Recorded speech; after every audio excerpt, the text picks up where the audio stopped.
there, welcome back to the Teeny Tinkers channel. I make ball jointed doll and craft related content. Today I am here with my Peakswoods Rosemary, who I have yet to name. I don't know, but yeah, she doesn't have a name yet. I'm still trying to figure out her character and everything.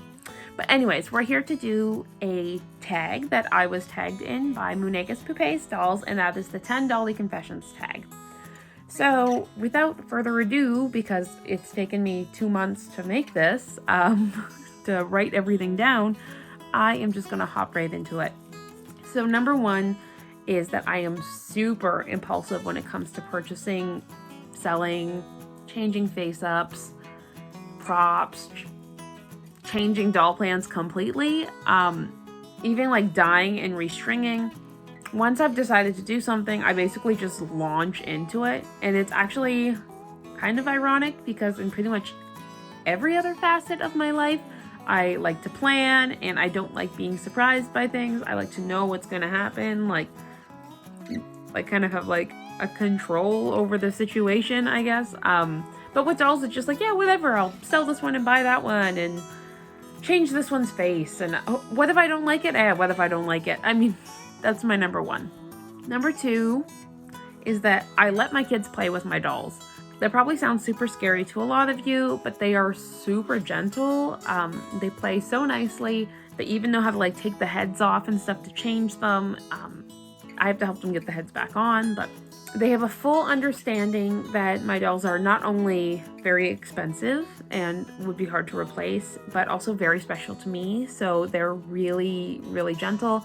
And I have so much empathy for them because if I was 5 and there was what equates to an enormous dollhouse with super like beautiful dolls and I wasn't allowed to play with them and I had to see them every day, like I'd probably be pretty bummed out. So, I mean, I feel like I have to let them. So that's my number 2. Dolly confession number 3 is that I really want to sculpt my own doll in ZBrush. But I am one of these people who, if I pick up a new hobby or try and learn a new skill and I don't do it really well or perfectly or at least like 7 out of 10, if I'm not naturally good at it, I have a bad time. I have never been good at like photo editing or like more than just like brightening up photos and stuff like that.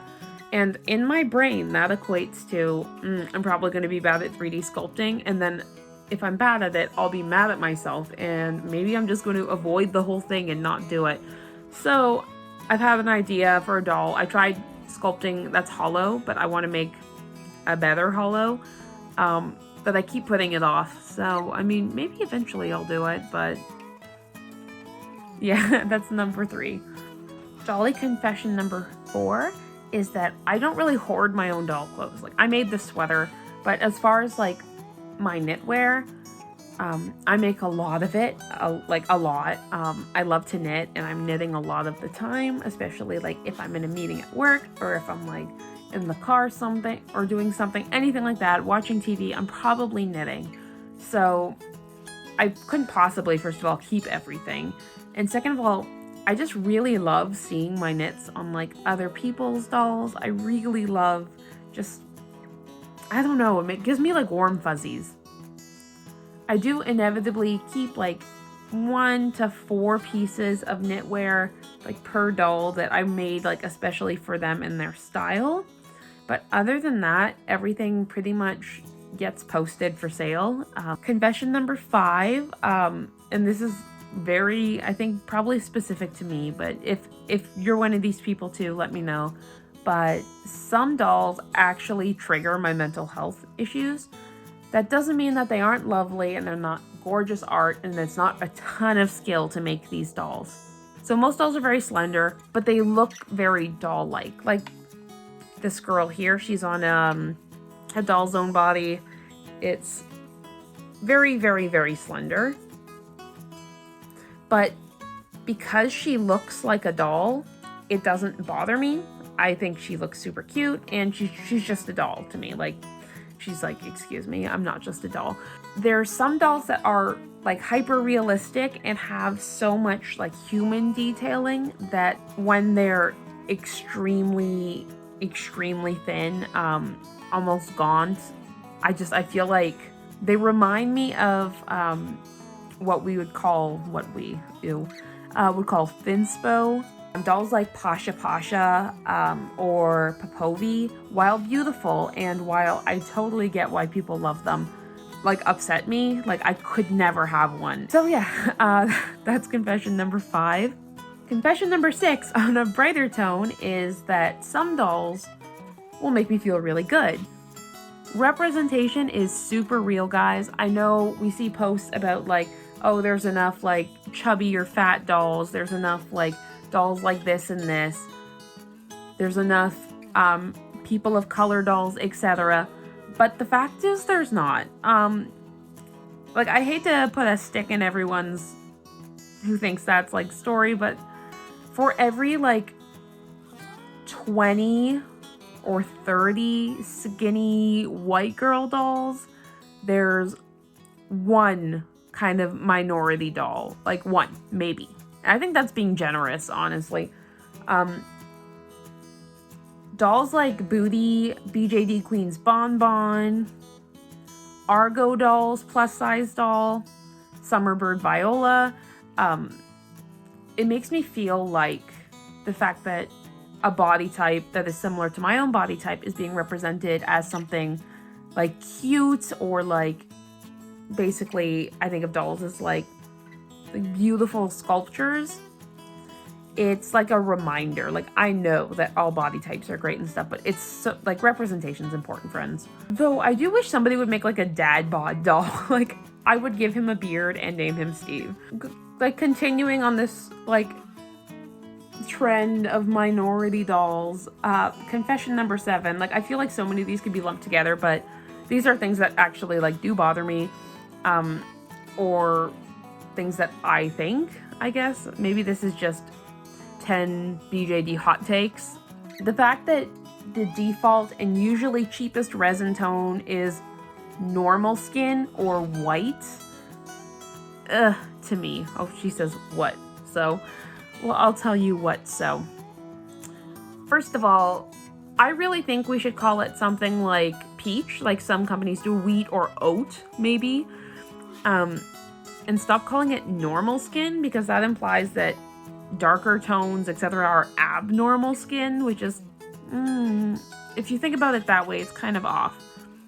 Also, in that same vein, all resin tones, at least like human skin tones, should be the same price. So a white skin doll and a peach skin doll and a tan skin doll and a dark skin doll should all be the same price. If it costs more to make the dark skin dolls, I think you should build that, like artists should build that into the price of all of the dolls. I know Booty Doll does this, and just make it more accessible to buy these dolls, because sometimes when you go to buy a doll and you're like, I'm gonna get the dark skin, and the normal skin, peach skin, whatever, is like, we'll say $300, but then the dark skin is $400 or $450, and no. I think we should leave that stuff in 2020 and back, and all skin tones should be the same price, with the exception maybe of like fantasy skin tones like pink and stuff, like specialty colors. I can see them being a little more expensive, but yeah. Dolly confession number 8, and I have my mini-me here with me, is that I spend so long looking for like wigs and shoes, and I have such a hard time because a lot of them are made with real leather or like mohair or alpaca. And while I totally get why people love these fibers, like 100%, there are people who won't or don't buy those materials. I just, like, for me, this is the main one, is those chroma wigs. You know, the ones where it's like a fade into other colors. You can't dye synthetic fabrics, like synthetic wigs like that, the same way. Or maybe you can, or maybe people just don't. But I really wish I could just buy one of those chroma wigs, but they're always alpaca, like always. And I would just love to see them in a plant-based fiber or even like a synthetic fiber, they could take all my money if they did that. Confession number 9, and we're getting away from the hot takes now, is that I hang out with my dolls. I don't think this is a surprise. When I knit, when I play Animal Crossing, when I read sometimes, I just like to have a doll like hanging out with me, like usually kind of sitting about a foot away that I can just look at and be like, what a cute thing. And I don't know, I just like to be surrounded by cute things, and I think it's like fun, especially if I'm playing Animal Crossing. Sometimes I'll take like my mini Nintendo Switch I've got, and I'll like make the doll hold that, and they're playing Animal Crossing too, and it's just like a fun thing. Sometimes I take pictures, but usually it's just because it's fun. And confession number 10 is I project myself into my dolls, at least style-wise. Aera and Maple and the Yellow Room is kind of how I dressed and styled up until about, I would say, middle of last year, when I started just wearing leggings and t-shirts around the house because I work from home and we're in the middle of a pandemic. And then like Millie would be kind of like that pastel would be how I dressed coming out of high school and into college, and I was kind of coming out of my emo phase and into like a bright pastel scene kid phase. So like I project her into that. And then Daisy is fully in her 2000s emo kid phase, and like I had hair just like that purple hair I've got for her.